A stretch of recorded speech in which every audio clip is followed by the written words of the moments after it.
So welcome again to the Bengal Chamber's concluding session of the 13th edition of Business IT Conclave, Future of Cybersecurity, Opportunities and Pitfalls. We'll start with a short video from one of our sponsors.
Thank you. So this session is being moderated by Mr. N.K. Ghoshal, Mentor, Webel, BCCNI Tech Incubation Center and Member IT Committee of the Bengal Chamber. We have with us Mr. Sanjay Kumar Das, Joint Secretary, Information Technology and Electronics Department, Government of West Bengal. Mr. Sudeep Das, Pre-Sales Manager, India and SAARC, Tenable. Mr. Charlie Groff, CEO and Founder, Defendier, and Mr. Konstantin Stasinakis, Cyber Security Expert, Senior Business Consultant, Senior Project Manager, and Portfolio Manager, Blue Coons Group. With this, I would request Mr. Ghoshal to please take the session forward.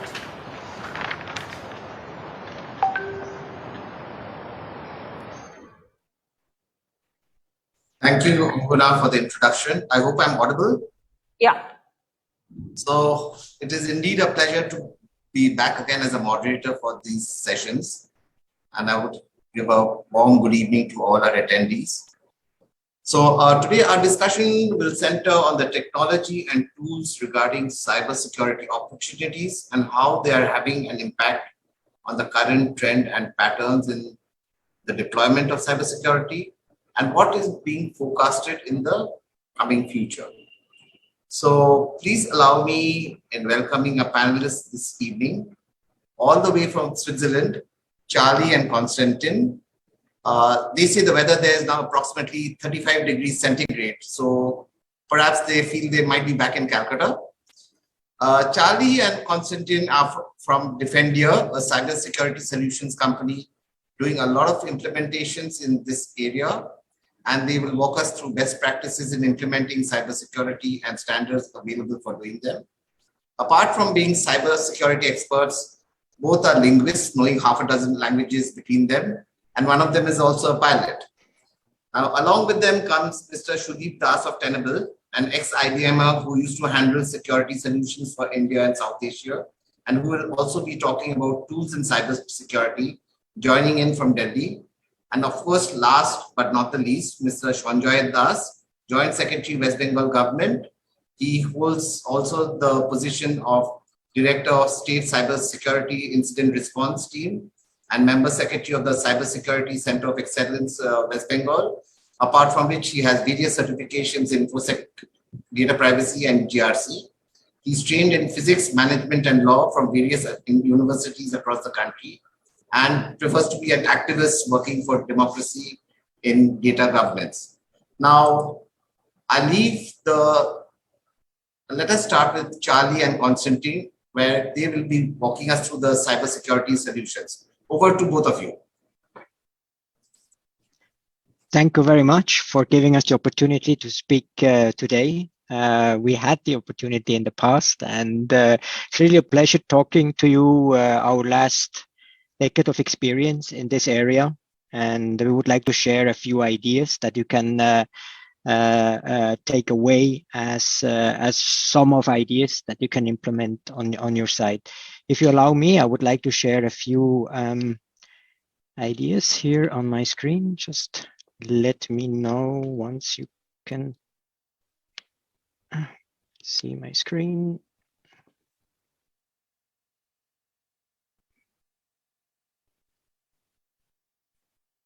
You can see my screen? So, especially during the pandemic, and a lot of people were sitting at home doing home office, companies were forced to increase heavily their activities into digitalization. So this part really brought us to the point where we hear a lot of those keywords, acronyms about cybersecurity, cybercrime, cyber defense, ransom, malware. So you have a lot of those words going on, and you as a person or you as an organization sometimes have to ask yourself, what does it mean for me? What does it really matter? Do I really need to care what is happening if I might be impacted? So what we want to share with you is how we can really address this in an easy way. And we found out the last few years when we've done all those implementations of the concepts and also on those security services that are available, that one of the framework that really was very robust and giving you all the instruments and ideas that you need to have a comprehensive idea about cybersecurity.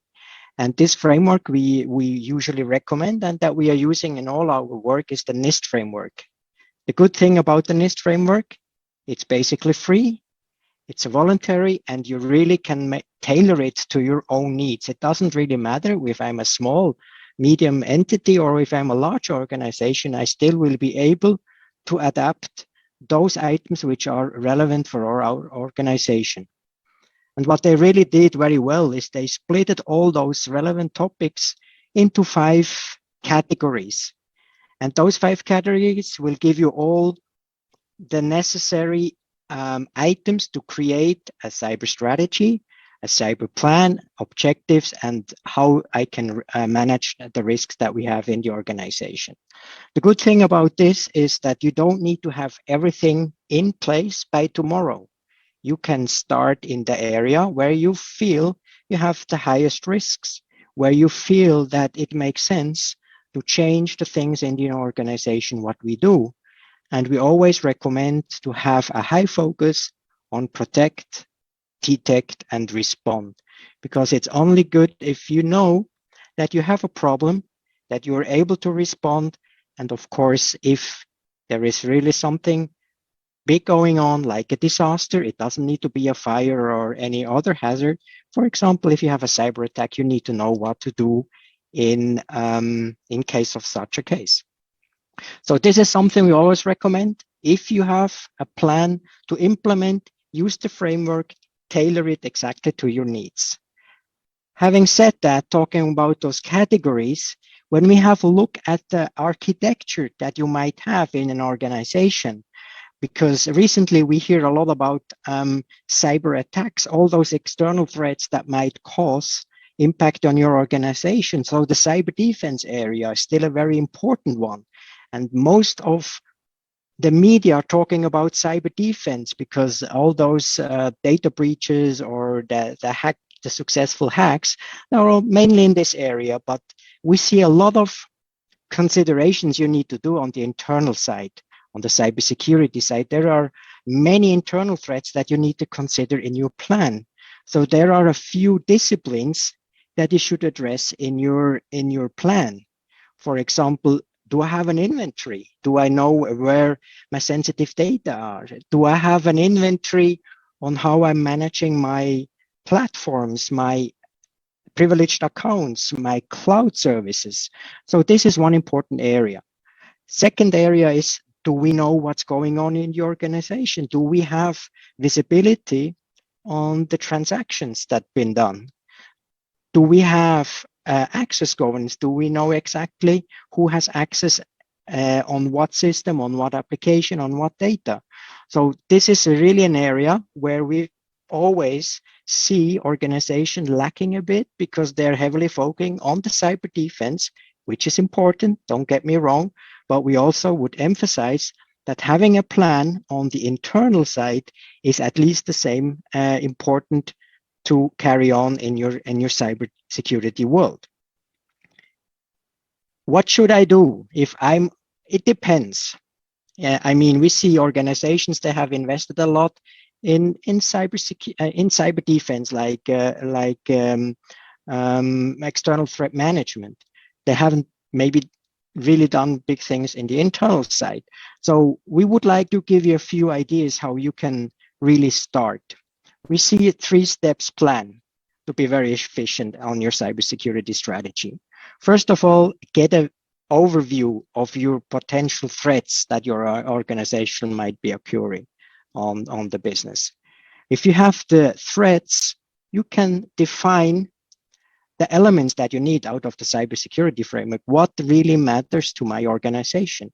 Then you define the framework. As again, you can use the NIST framework because that is giving you all the basic needs and the basic concepts that you need to fulfill. And then you are able to update or create your cyber strategy plan and the policies. This will be the base level that we usually would recommend. The second part is knowing a little bit more about the framework. We would give you a starting point. Let's start with an identify, meaning you need to know what's your inventory on systems, users, permissions, sensitive data.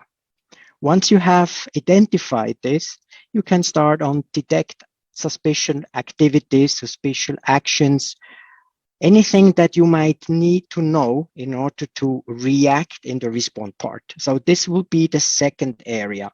And the third area, if you have sensitive data, personal identification data, health data, financial data, any kind of relevant sensitive data, let's protect that. There are a few measures how you can do that. You want to encrypt, you want to anonymize. There are a few methods. And of course, you need to know in case of an unwanted situation, how to react on this. And we've seen many organizations in the past not really thinking about number 5. And IT disaster recovery plan is the key number 1 here. And I I don't want to emphasize on this enough because we've seen a lot of organizations going out of business just because there were no plan how to react on a critical situation like a ransom hack attack that has happened. So these are the elements that we really recommend that you focus. And of course, there are lots of tools available on the market based on your strategy, based on your framework that you want to apply. Select those instruments that are really fitted to your organizational needs and size. And then also make sure that your employees are trained well, make awareness campaigns, do this regularly. And of course, if your size and business permits, do a simulation and do a recovery training. You need to know whether your disaster plan is really working, whether you are really capable to go back into business once you had a critical situation. So this is something I would really recommend. And it doesn't need to be a full-scale plan by tomorrow. Start in one area which is relevant for you, where you really think you have the highest risk, and then evolve it, develop it, and based on your experience, you can get more maturity in your whole strategy. So that was from our side to share some of our past 10 years of experience in this area as a nutshell, what would be relevant, whether I'm a small organization or whether I'm a large entity. Thank you so much, Charlie. You put in a lot in a very short period of time. Sorry about that. Yeah, and like when you're talking about a disaster recovery, I think the pandemic was something which was something even the most mature companies were not prepared for. So that was not there in their DR and BCP. So during the first wave, everyone had to really improvise and got a lot of reality to the ground. This is a really good point. We saw large organizations having good plans ready, but in our discussions, we also do small and medium enterprises. And they usually tell us, we don't need this. We are so small. We are not in focus of any hack attacks. And a few weeks later, they have been hacked. There was a ransom attack, and they were not really able to maintain the business. So some of them had gone out of the business because they were not able to satisfy the customer orders, paying salaries, etc. So it doesn't need to be a 200 pages recovery plan, but make sure you know what's your critical assets, how you recover them. Maybe you need to plan this, maybe you need to train, maybe you need to do a simulation, but this is relevant whether you have your own infrastructure or whether you're using cloud-based services. It doesn't matter. You need to know how to recover.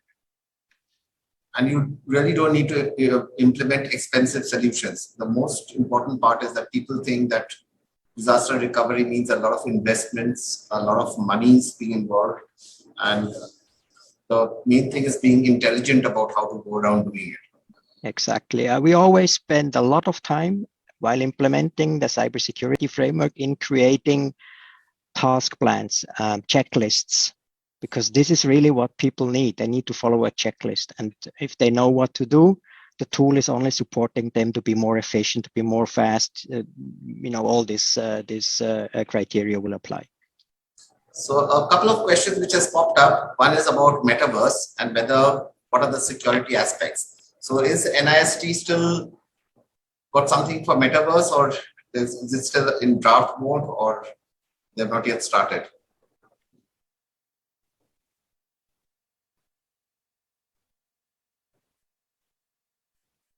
Charlie, over to you.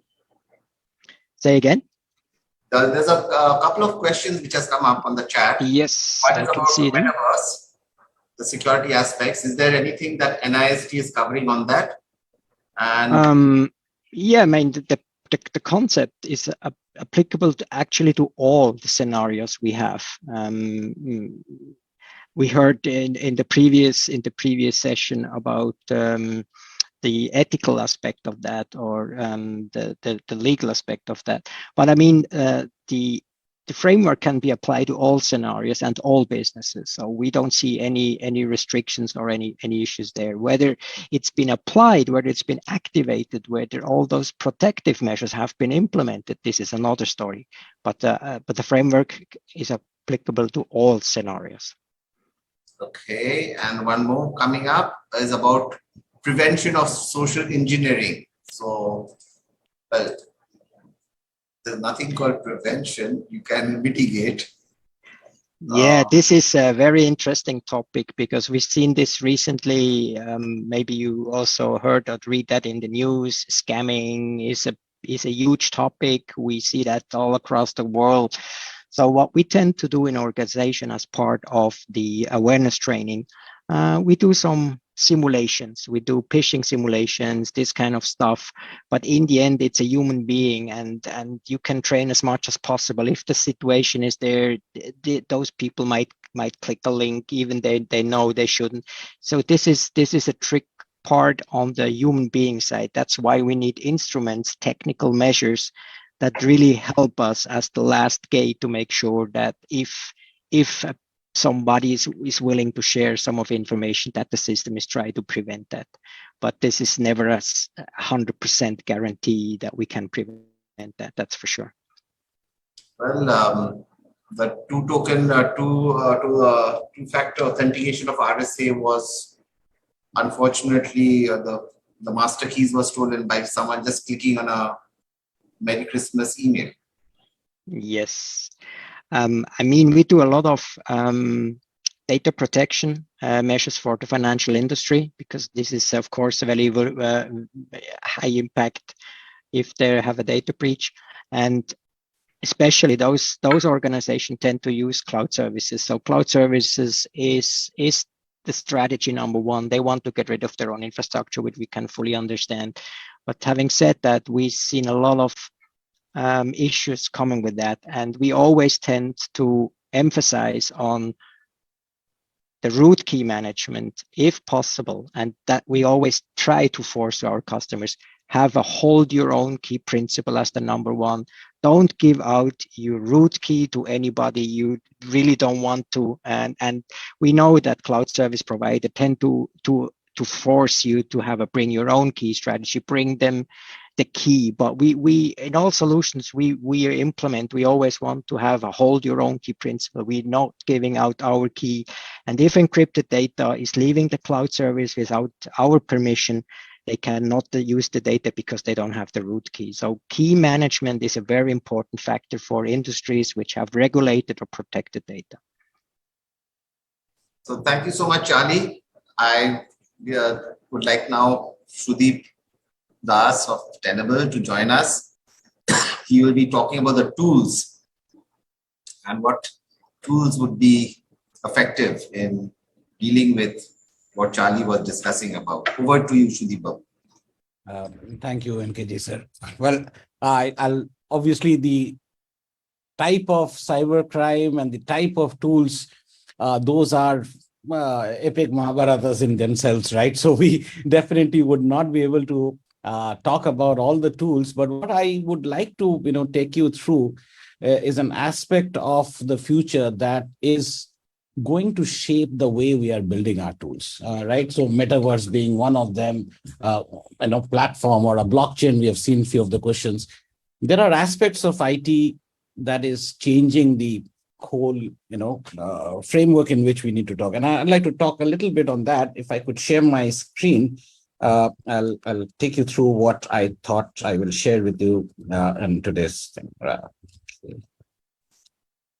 Right. So the main aspect of today's world, the place where we can get breached with the COVID and opening up of work from home and cloud emergence and so on and so forth, we do know that the IT surface that can get breached is just growing by the minute, right? And it is changing by the minute. We are hearing more and more technologies coming in, more and more way of deployment is coming in.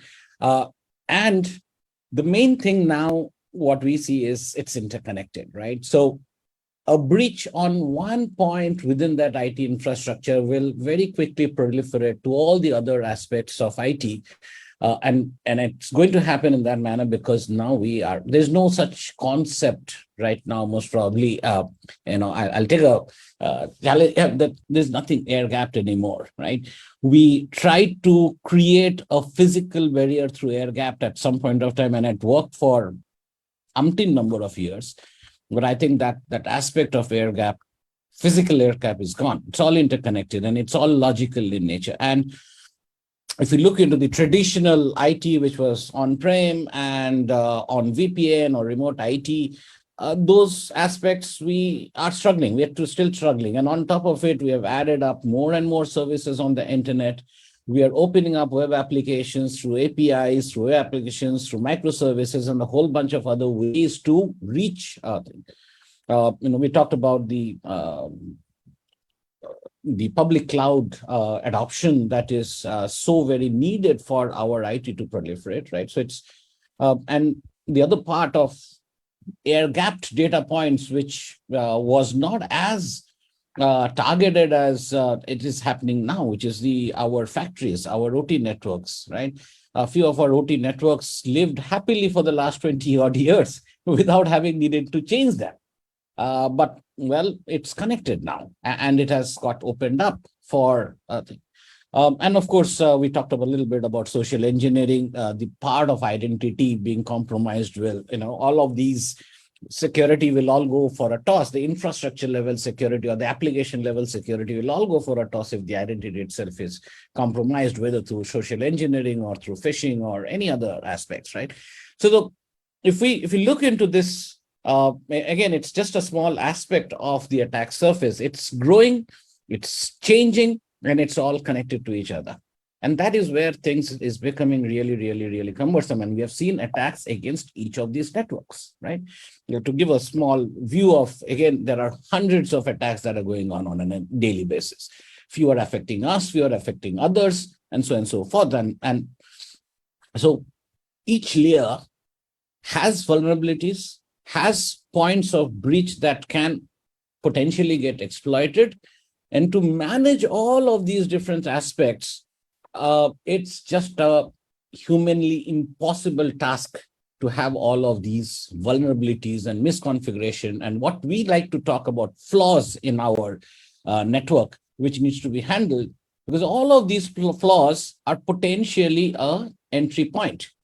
And what does the cyber criminal want? They just want one flaw to work, right? And we are here looking into thousands and thousands of pages of flaws that are thrown onto us to rectify, to remediate. And the cyber criminal is just looking for that one that they are going to exploit.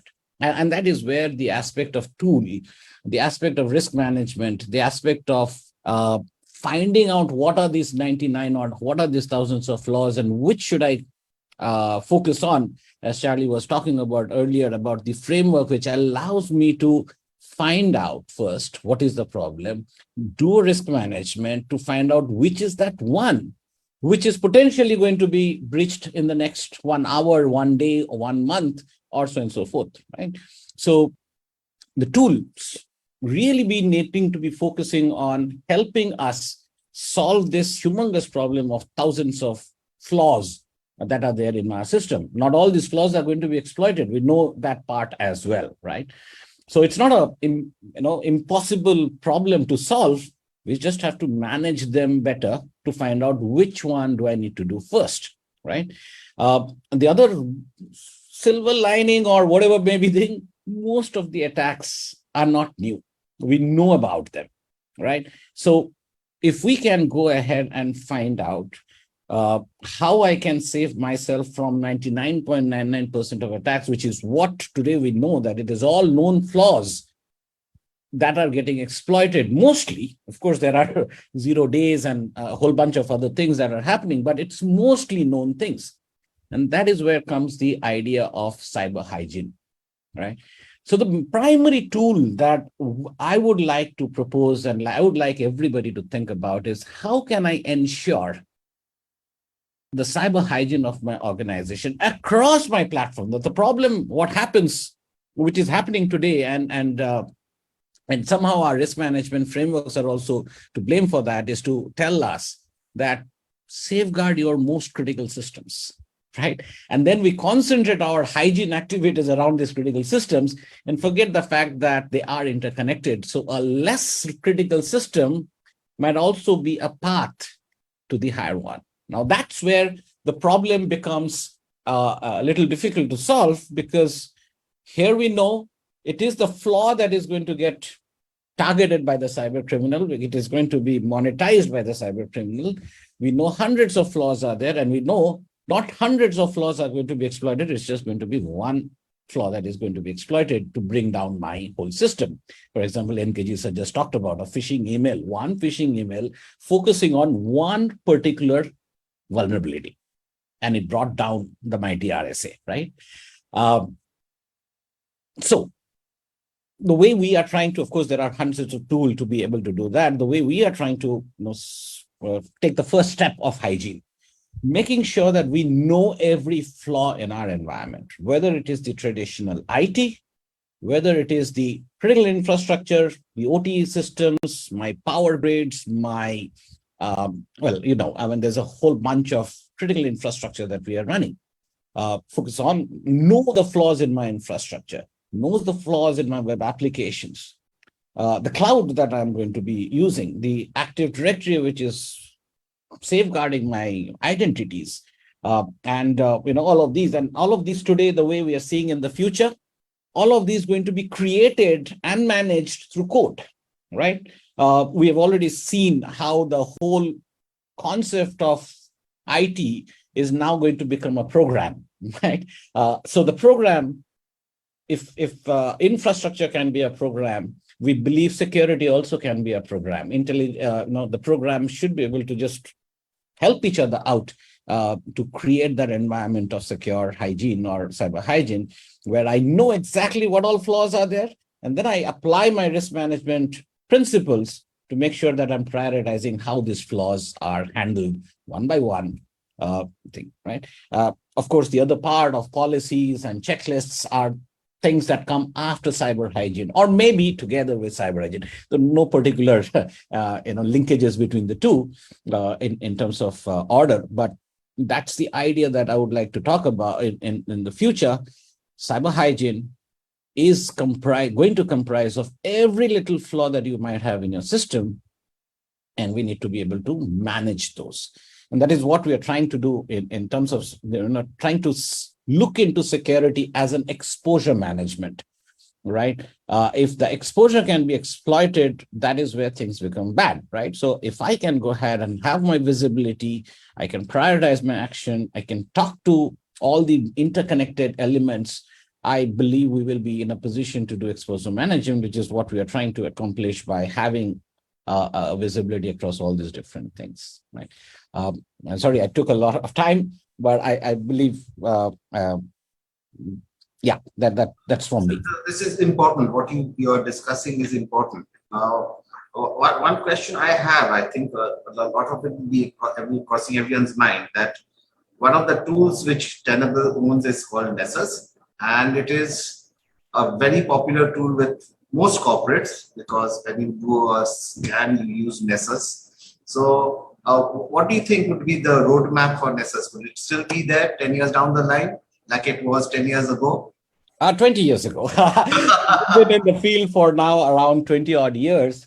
All we have done now over the period of the last few years is extended the reachability of Nessus to go and find out if an OT network is vulnerable, or an AD infrastructure is vulnerable, or a web application is vulnerable. So the idea of Nessus still remains very strong, and I believe we will continue to be evolving. For example, now Nessus is in a position to also find out cloud security, cloud configuration vulnerabilities, or your container vulnerabilities, or your Kubernetes vulnerabilities, and so on and so forth, right?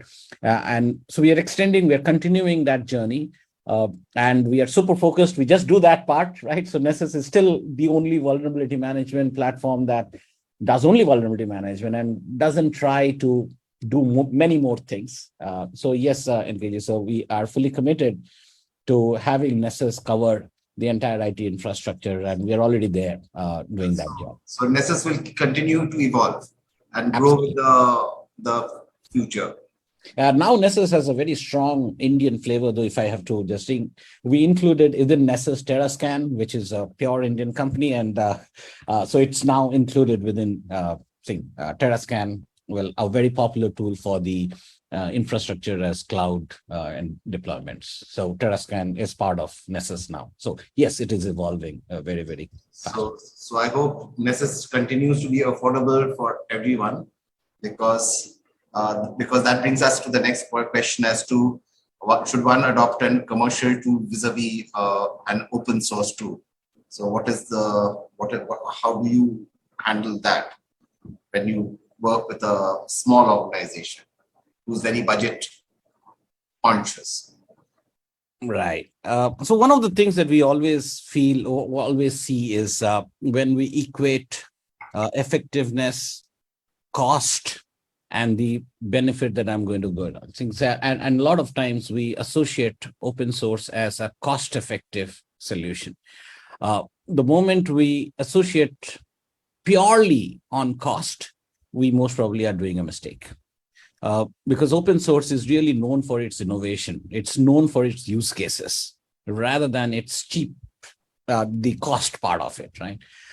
So yes, for example, Nessus is an extremely affordable solution, and there's a whole bunch of community that is supporting it, but no means that's the only tool that you can depend upon, right? There are things that has to support the output of Nessus or output of any open source. The other part of open source that I feel very strongly about, it's not a judgment, tools like Log4j, because it was available and because it was so powerful and it was open source, it was adopted by all, right? And well, it brought in that commonality which one log, during that Log4j crisis that we saw, we were reporting around 1,400 flaws, across the organization. We're scanning, and 1,400 assets being vulnerable, we're discovering at that rate per second. Right. And all the other open source, not that we are not finding it for Windows, which is a commercial tool. For Windows also, we are seeing similar number of vulnerabilities. But the point is, open source is always going to drive innovation. So it is always going to be my go-to place to look for new technologies. But when it comes to the benefit of open source, I would want to equate it to use case rather than cost. Okay. So there's one small question here which you might like to pick up. What may be cited as poor implementation of vulnerability management, or in other words, how vulnerability management may fall short if not adapted well? If you don't do anything with the results, then that's where it falls short. Today's vulnerability management program is all about getting a report and then waiting for the next 6-month cycle to get the report, right? That's the biggest problem with our existing deployments. The second biggest problem is coverage of vulnerability management. We do most of the time, which we've seen vulnerability management to be targeted at critical resources. The laptops and the desktops are equally vulnerable, and most of the breaches are actually happening through that. Or our OT networks, we're not doing any identification of vulnerabilities there. So the coverage is the second poor deployment, I would say. But everything trumps the fact that we just ignore the report and try to not remediate, or try to remediate everything and overload our IT people who starts hating the vulnerability management program. A lot of times I am spending just talking to IT teams and telling them the beauty of vulnerability management, not the the negative connotation that has come with vulnerability management. It said, oh God, they are now going to give me another 100-page report, which is mostly false positive, right? So that is what I'm seeing on the field, and I'm trying our best to address and make it a tool for helping IT to become better rather than being an overload on them. Yes, because when there's a vulnerability, you need to apply a patch. Now, if you want to apply a patch, means you need to first do it on a proof of machine, which is an isolated machine. Then you need to run a test on it. Then you have to have a rollback mechanism in place if it does not work in the live environment. And this is, we are talking about a single vulnerability. So if you have 100, definitely your IT people are not going to like you very much. Yeah, they don't. Believe me, they don't. I mean, yeah. So thank you so much, Shruti Babu. Now we have with us Mr. Sanjoy from the West Bengal government. Charlie briefly touched about the thing about the scams and the phishing and all that. We would like Mr. Sanjoy to talk to us about what is the roadmap the West Bengal government have, because I know they are doing a lot of exciting things. I see in the newspapers, the law enforcement people are starting doing trainings in schools. They're making awareness about these kind of scams. What are the other exciting things that the West Bengal government is having in the pipeline for cybersecurity opportunities? So over to Mr. Sanjoy.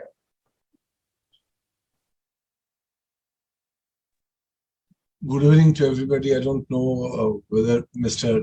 Karaf or Mr. Constantine, they are having an evening there. I hope that is the morning time for them. It might be so. Or no. So hello to everybody and those who are watching. Especially when you talk at the end, the beauty is you don't need to talk anything. And when you talk after Mr. Shudip Kumar Das, as I have been the having the privilege of sharing stage with him on many occasions. So, and my benefit is I always get the last chance. So after Mr. Shudip, you need not do anything. So if I actually, try to sum up what he told beautifully or succinctly, is that the tool in the hands of a fool is what is happening right now. So we need to actually upskill the fool so that the tool can be used to the best of its abilities. So that is what he wanted to actually teach. He wanted to tell us that if we ignore the reports, that the report that came in April, on 25th of April 2022 from MITRE, what they found in the calendar year of 2021, 52.73% of all vulnerabilities detected are known. So if we had gone through all the vulnerabilities and remediated them, so 53% or 53 out of 100 vulnerabilities would not have affected us. Very simple. So if you have done that, so you have enough time, energy and money power to fight with the remaining 47. So why don't we do that? So here comes a beautiful thing that he told, that it is called cyber hygiene. So when he talks about cyber hygiene, I thought that I should open up something that you might like, you might like, and I can show you that what is cyber hygiene. Like when he was talking about open source tools, I hope you are seeing my screen. Is it visible? We can, sir. Yeah. Yes, we can see it. Just imagine this is the cyber hygiene document that we created 4 years back. So this is the cyber hygiene document that we created 4 years back and circulated amongst more than 12 lakh government employees of West Bengal 4 years back. And in 2022, Government of India through National Informatics Center came up with nearly a similar document stating what to do and what not to do. And we had to actually follow suit, and we have come out with an amended version, or we added what we missed out, or they added more. So when I talk about this thing, specifically what Government of West Bengal has done, Government of West Bengal has done the best thing that could have done by anybody. That is, you can say, let me just stop this share and come back to talk to you. So in 2016, Government of West Bengal set up Cybersecurity Center of Excellence, one of the oldest cybersecurity centers of excellence in the entire country. We came up in 2017. We started in a big bang manner on 18th of March 2017 by holding a national seminar. But prior to that, we had already attended to the WannaCry and the PETA and the not PETA attacks that we actually saw. Then I came to know about OT. Before that, actually, I didn't know anything about OT. When I saw about PITA, not PITA, and WannaCry, I understood what OT was. Then we actually we held that seminar on 18th of March 2018. And at the end of the seminar, somebody came up to me and asked, he said, would you mentor me? Because I want to open up a startup in Bengal. I have decided to leave my job in some XYZ big company, and I want to open up a startup in cybersecurity. I told that I am not trained on cybersecurity. I am a bureaucrat by training, so I can try and mentor you. Yes, if you want. And today, his solution, Xeron, is going places. Xeron is winning. It is the malicious DNS hunter, and this is the router. This is a, you can say, sandbox as a service, and we gave them opportunity to have POC in our state data center. They corrected it, and they are selling across the globe like hotcake. Recently, they have opened up their extended office from West Bengal to Bangalore, the first office. And when he opened up the office, he told, sir, in 3 months' time, I will be opening 6 offices across the country. And I said, oh, so this is what West Bengal has done. West Bengal did the right thing that it should have done, and it opened up a center of excellence. And what center of excellence did is to identify the critical gap, which Mr. Graf and Mr. Das, they have been telling before me, that the critical gap is to identify the knowledge gap in every segment of the citizen, be it a senior citizen, be it a child, be it a, the homemaker, be it a professional. So what we are doing, let me show you what we are doing. We are doing wonderful things at different scales. What is that? Just go to our center of excellence. This is the center of excellence I am talking about. This is called Cybersecurity Center of Excellence.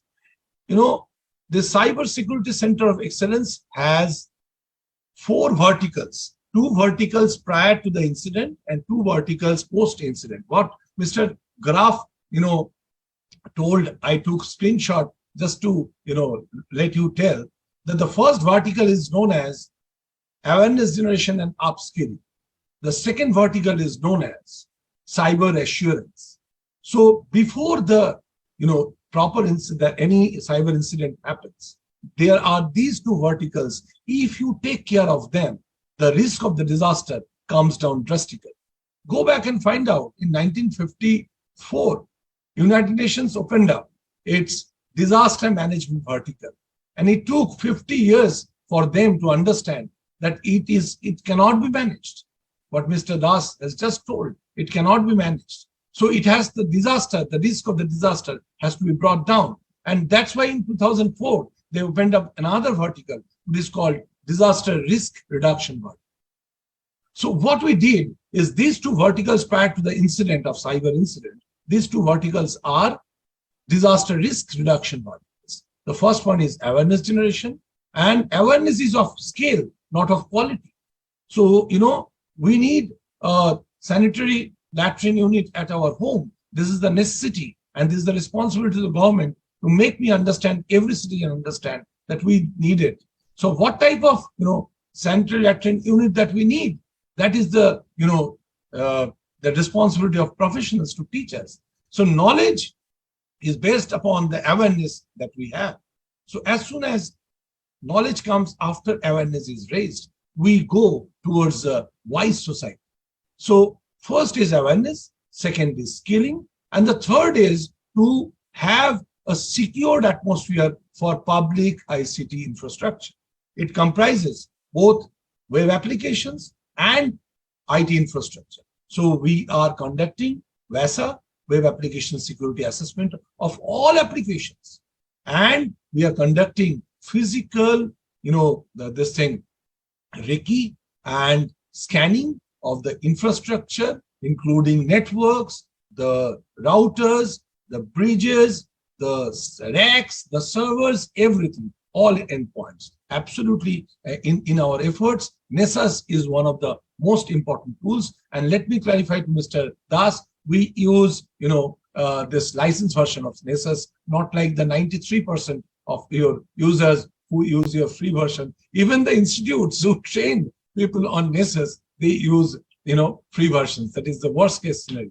So post-incident, the thing that Mr. Graf was telling, the incident response and mitigation, we have CCMP, the Cyber Crisis Management Plan. It is one of the first states in the entire country to come up with the comprehensive cyber crisis management plan. Not only that, we have a proper formatting of cyber crisis management plan by actually having ISO, Information Security Officer, in each of the 52 government departments and 169 directorates, 23 districts, and positively at Kolkata Municipal Corporation, which works as a district too. So these ISOs are handheld to have their respective cyber crisis management plan. What Mr. Graf was telling, if the plan is not there, he told about spoke about the plan that is called Cyber Crisis Management Plan that we have for the state and all our organizations. Whether we are ready, whether we are holding regular, that is drills. No, I cannot tell you that we are holding drills regularly, but we are going towards that situation where we will be, holding drills on a regular basis. Next, the important thing is having a SOC, that is a Security Operations Center. We have a definite and very upskilled SOC at our state data center, which takes care about all our ingress and egress traffic through the WebSwan, West Bengal's statewide area network, as well as the data center, which has more than 900 live applications, out of which we have 57 supercritical applications having a 7-tier security layer to prevent it, including many types of sandboxes as a service. So coming to the fourth vertical, that is called cyber forensic and investigation. So investigation and forensic, that is the domain of police and law enforcement agencies. And what the Cybersecurity Center of Excellence has done, it has actually trained till date more than 3,000 police officials, more than 125,000 government officials across. Even next Monday, I'll be going in Purulia district to train 525 government officials. As we are speaking today also, 2 batches of police personnel are being trained.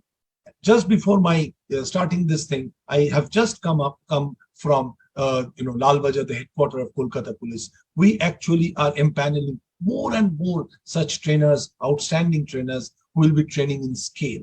So training police in different aspects. Not only that, we have created a specific and particularly modern what we say is cyber forensic lab specifically for the West Bengal Police by the government of West Bengal's IT department, Cybersecurity Center of Excellence. We created it by giving our own infrastructure, own tools. We purchased and set up everything we have given, and that is running fantastically well. They have received the licenses, they are giving certifications and all. Not only that, we are the first state, and till date the remaining first state, who has identified the necessity of bringing out knowledgeable cybersecurity experts for MSMEs and small organizations, as Mr. Charlie Graf was taking. Big organizations will be spending more money to get people like Mr.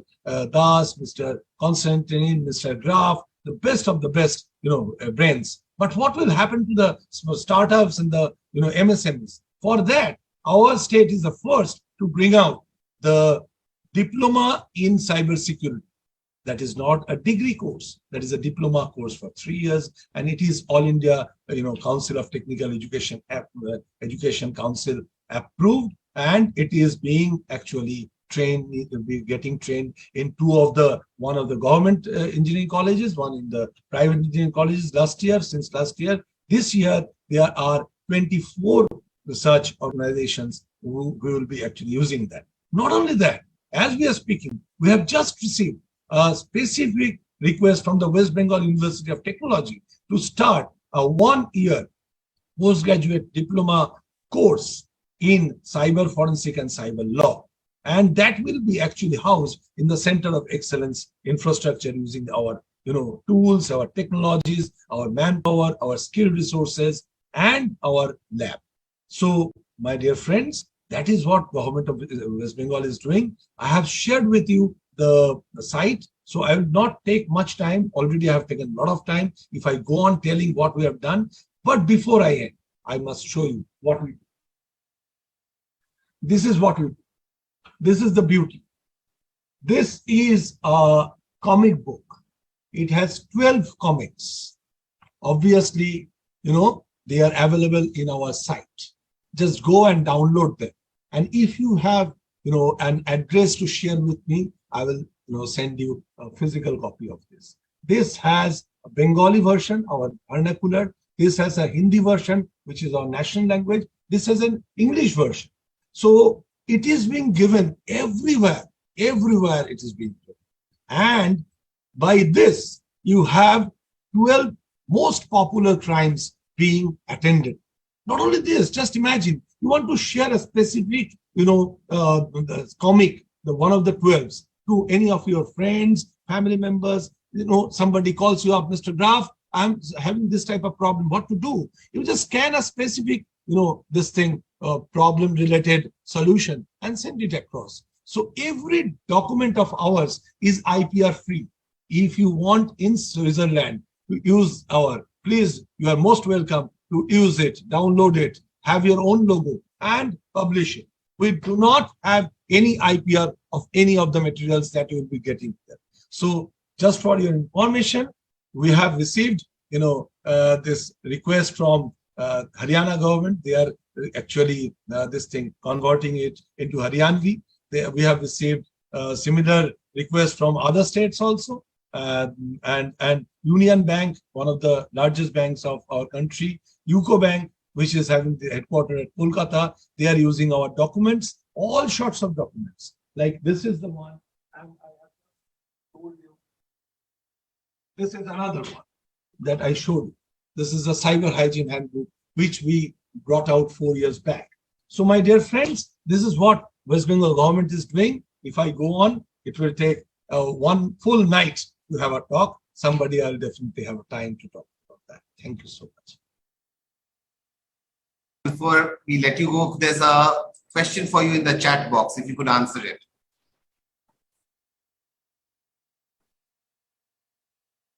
Does the Center of Excellency of Government of West Bengal have opportunities of business, or is it only for governance? No, absolutely. Actually, that is why I need a whole night to talk.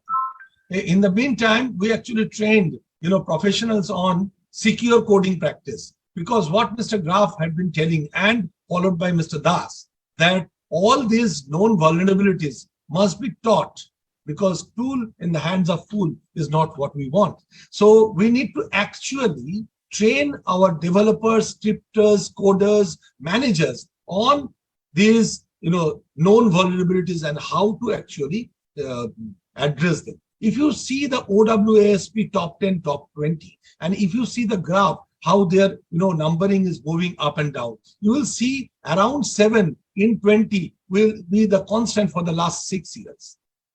So even as we are speaking, you will find n number of applications, be it government or private, they are having security misconfiguration. But in order to plug security misconfiguration, you do not need to know any knowledge of IT. You go into Vimeo, you go into YouTube and correct it.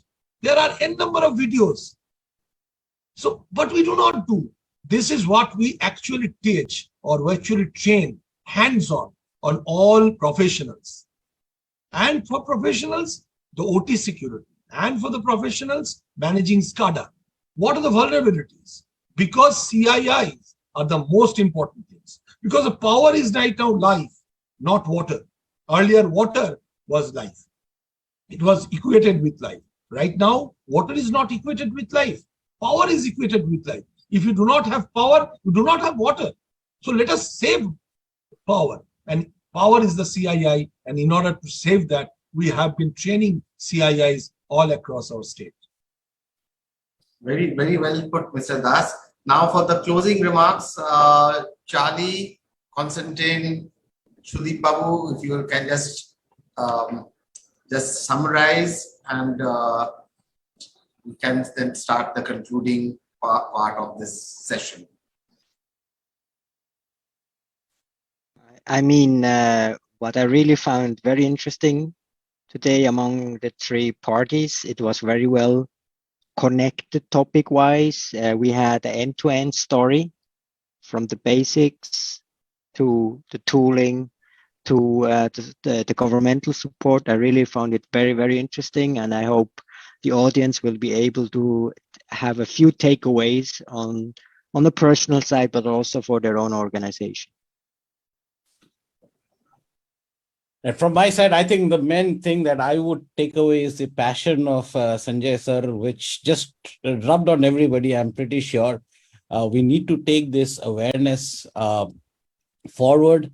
We need to take the simplicity of the frameworks that Charlie talked about, and I hopefully the mantra of around the tool needs to be optimized best. Don't be a fool. Use the tool correct. I think if we put these simple things together, there's a lot of ground that we can cover in stopping cybercrime. Mm-hmm. Yes, I agree with all of you because I also felt the passion that Mr. Das has in making sure everyone is educated, because even like a few days back, I got that SMS saying your electricity will be disconnected if you don't call this number. So, I mean, if you are not well educated, you would go and dial that number and then you will find everything gone from your bank account. So he's doing a wonderful job in going right down to the districts, going right down to the people who don't have so much of knowledge about cybersecurity as to what should be done, should not be done. He's brought out a book. He's got QR codes. It is totally free, keeping in spirit the way the internet was created. So I think the way Mr. Das is going really is wonderful. Though I'm in Calcutta, I did not know there was so much of good things happening with the West Bengal government. So thank you, everyone. Yes, Mr. Das, tell me. I have a small point that actually, I'm only present in LinkedIn, but I would love to have a LinkedIn similar type of platform where we could actually put up what we could not have done, our failures. Because in order to save ourselves, our entire race, entire mankind, we need to actually share our failures. Here we always talk about our successes. That is not, there is a very bleak failure, story that we are hiding behind our back. Let us come out, let us discuss, and let it out so that collectively we come up with a better world to leave for our children. Thank you. Yes, thank you so much, Mr. Das, because this is not just a responsibility only of the corporates or the governments. Everyone needs to contribute. It is in my group, there's this person who's taking the initiative of training people who are not so literate, like the school staff, in handling phishing attempts. So he started it on his own, and I said that, why are you doing it on your own? Why don't you get all the banks involved? Get the banks to contribute this as a part of their CSR, so that the blue collar workers get protected from this. I know of a driver who lost his entire salary because he clicked on a link which he was not supposed to click on. So we are ignoring what Mr. Das is doing. He's going off to Purulia. He's going all over the districts, trying to educate people, and that is the most commendable part of doing it. That the knowledge is not just remaining in Calcutta; it is being disseminated across entire West Bengal. Now he's going across to Haryana and other places. Wonderful initiative. And Sudeep Babu, you've promised that Nessus would remain the same, and it will remain there for the next 20 years, and it will also be kept commercially viable and affordable for the... Just to put a thing, as I told you, TerraScan is inbuilt now, and so is attack surface management. If you, Sanjay sir, if you're using Nessus, go ahead and test the new feature that we have included in the product of identifying the attack surface. So yeah, we promise to do that. Yeah. So it's Only the day before yesterday we used your new feature in one of our organizations. We are conducting a physical scanning, so we found it out. It is really exciting. So, Thank you, sir. That is good. So if there are no vulnerabilities, Shruti Babu, your tool is really good. Now the cyber criminals are still out there. I know. We'll all survive. All security guys will survive. Okay. Thank you so much for spending so much of time with us. And a big thank you to the Bengal Chamber for having us over. Over to you, Angana. Thank you.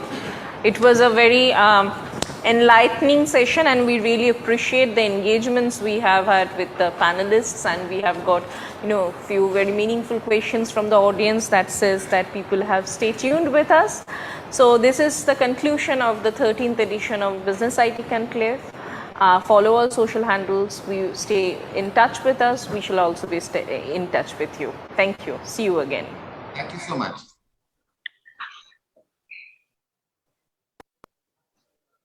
Salt Lake Sector 5, or the nerve center of Eastern India's human capital, is home to more than 900 companies with more than 100,000 professionals employed directly.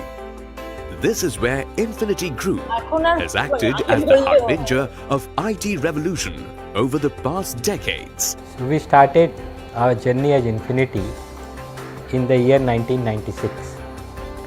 As a group, we always felt that we should do business which has impact, and can we do something for state of West Bengal and create some IT infrastructure which is state of art, ahead of its time, and looking at the customer's future requirement.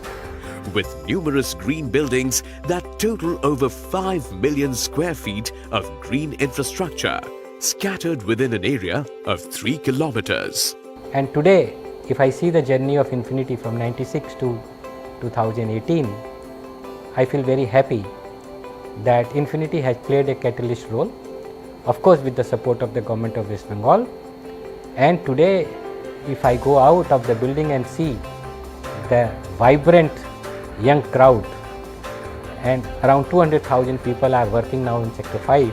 A home of smart thinkers is a marvel called the Infinity Think Tank, which was one of the very first intelligent IT-empowered workspace in Sector 5 that revolutionized the landscape of the area and ushered in an era that raised the benchmark of infrastructure and brought in smart integrated business parks all around. We are very conscious about the environment. All our buildings are green. Our first green platinum building came 10 years back, which was second in India, 7th in the world. Infinity has taken a vow that all their buildings, whether residential, whether commercial, whether shopping mall, whatever we do, has to be green.